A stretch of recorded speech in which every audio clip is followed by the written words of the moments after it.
নমস্কার বন্ধুরা, আজ আমি তোমাদেরকে দেখাবো কিভাবে রান্না করলে গ্যাস 1 মাস কেন 6 মাসেও শেষ হবে না।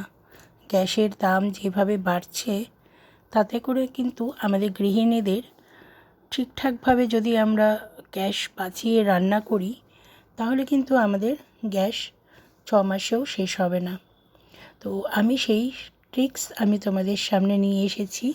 কিভাবে ভাত রান্না করবে, ডাল রান্না করবে, একদম ঝটপট 3 মিনিটের মধ্যে হয়ে যাবে। তো চলো দেখতে থাকো যে আমি কিভাবে রান্না করছি। আর এত চটজলদি রান্নাটা হয়ে যায়, তোমরা সেটা ফলো করো।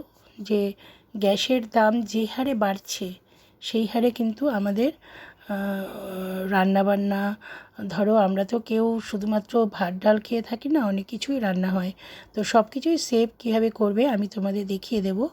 তো আজকে আমি তোমাদেরকে কিভাবে ভাত রান্না করবে আর কীভাবে ডাল রান্না করবে ঝটপট 3 মিনিটের মধ্যে একদম ভাত আর ডাল হয়ে যাবে, আর গ্যাস বাঁচবে অনেকটা, আর সংসারের টাকাও বাঁচবে। দেখো এখানে আমি একটা বাটি নিয়ে নিয়েছি, আর বাটিটার মধ্যে নিয়ে নিয়েছি ছোট এক বাটি চাল, নর্মাল ঘরের চাল।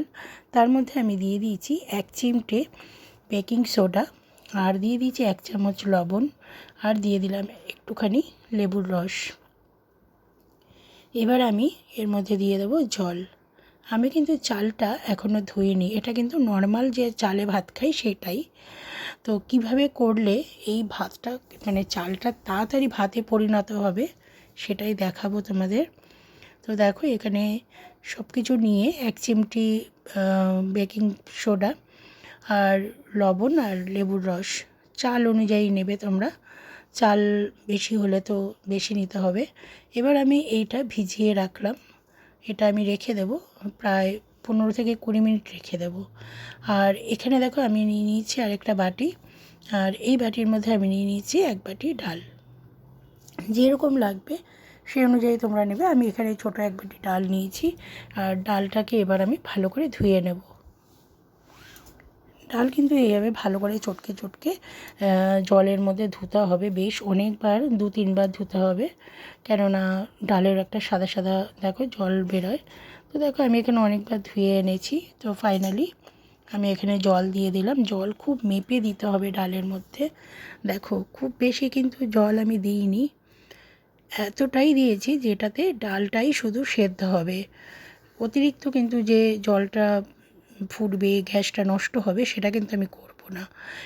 এবার দেখো এর মধ্যে আমি দিয়ে দিচ্ছি লঙ্কা, আর দিয়ে দিচ্ছি পেঁয়াজ, কুচনো পেঁয়াজ আর কাঁচা লঙ্কা দিয়ে দিচ্ছি।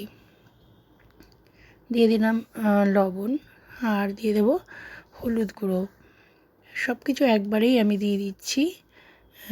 দিয়ে দেবো কিছুটা কাঁচা সর্ষের তেল, দিয়ে এবার আমি এটা ভালো করে নাড়িয়ে নেব।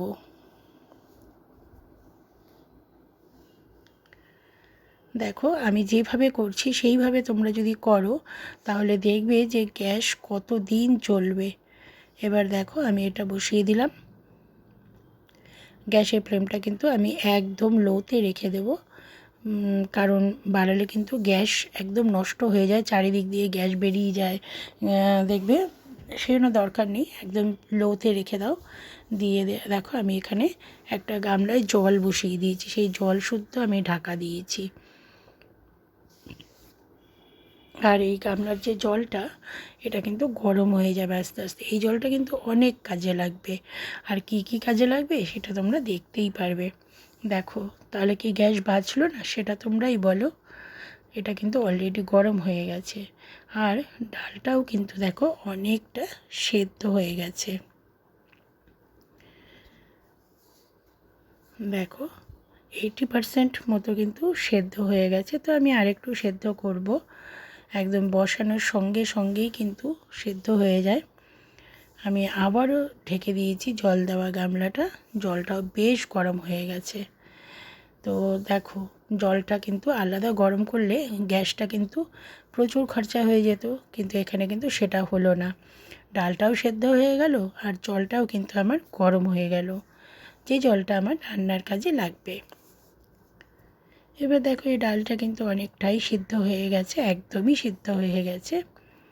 এবার আমি এটা ভালো করে একটু ঘুটে দেব। দেখো গ্যাস কতটা কম লাগলো, অতিরিক্ত গ্যাস নষ্ট হলো না। আমি কিন্তু আঁচটা একদম কমিয়ে দিয়েছি। আর এইবারে আমি গামলায় যে জলটা গরম হয়েছিল সেই জলটা থেকে আমি জল দিচ্ছি পরিমাণ মতন। তো দেখো ফুটতে শুরু করে দিয়েছে। তাহলে দেখতেই পাচ্ছ যে অযথা কিন্তু ফোটার জন্য কিন্তু আমার কোনো টাইম লাগলো না। আর এর মধ্যে নুন, হলুদ, কাঁচা লঙ্কা, পেঁয়াজ সবই দিয়ে দিয়েছি। তোমরা চাইলে ফোড়ন দিয়েও দিতে পারো, কোনো অসুবিধা নেই। ডাল তো ফুটেই গেছে, ডাল একদম সেদ্ধ হয়ে একদম রেডি হয়ে গেছে। অনেকে আবার এই ডালটাও খেতে খুব পছন্দ করে, যেমন আমাদের বাড়িতে এই ডালটা ভীষণ পছন্দ করে। দেখো ডালটা কিন্তু একদম হয়ে গেছে, বয়েল এসে গেছে কি তাড়াতাড়ি। 3 মিনিটের মধ্যে কিন্তু আমার ডাল একদম রেডি হয়ে গেছে। তো এবার ডালটা আমি একটুখানি কাঁচা তেল আবার দিয়ে দিলাম। তো ডালটা এবার আমি নামিয়ে দেব। এবার আমি ভাতের চালটা দেখাচ্ছি। দেখো এটা আমি ভিজিয়ে রেখেছিলাম, তোমাদের বললাম। এবার চালটা দেখো কতটা সুন্দর ভিজে ফুলে উঠেছে, দেখো আর কতটা সাদা হয়ে গেছে। এটা কিন্তু ঝরঝরে খুব সুন্দর সাদা ফুরফুরে ভাত তৈরি হবে একদম কম সময়ের মধ্যে। দেখো জলটা আমি ধুয়ে ফেলে দিয়েছি, যেহেতু বেকিং সোডা দিয়েছি। আমি কিন্তু খুব ভালো করে কিন্তু 3-4 বার করে কচলে কচলে ধুয়ে নিয়েছি। তো এবার দেখো ধোয়া হয়ে গেছে। এবার ফাইনালি এর মধ্যে আমি জল দেব, আর দিলাম কিন্তু সেই গরম জলটা যেটা আমি গামলায় করেছিলাম। আর জলটা কিন্তু একদম মেপে দেব। এটা দেব একদম 1 কোয়ার মতো, একটু বেশি দেব, যেরকম হয় আর কি। তো চাল অনুযায়ী তোমরা করবে। যারা আমি চাল এখানে অল্প দিয়ে দেখাচ্ছি তোমাদেরকে। তো তোমরা চাইলে যে যে বাড়িতে যেমন চাল লাগে সেই অনুযায়ী দেবে।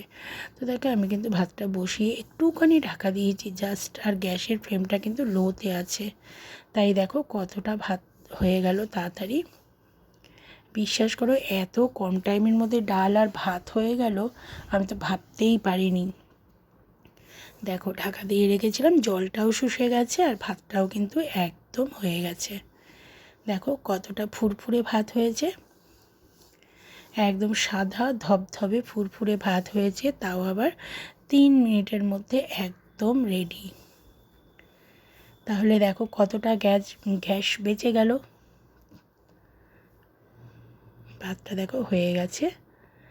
তো এর থেকে নরম ভাত যারা খাও তারা আর একটু ঢেকে রাখলেই নরম হয়ে যাবে। আমরা একটু এরমই ভাত খাই, শলা শলা। তো দেখো একদম রেডি। ডাল ভাত দুটোই আমার হয়ে গেছে দেখো চটজলদি। আর আলু সিদ্ধ দিলে তোমরা এর মধ্যেই আলু সিদ্ধ দিয়ে দিতে পারো, তাহলেও হয়ে যায় ডাল ভাত আলু সিদ্ধ। তো তোমাদের কেমন লাগলো অবশ্যই জানিও। ভালো লাগলে লাইক শেয়ার কমেন্ট করো।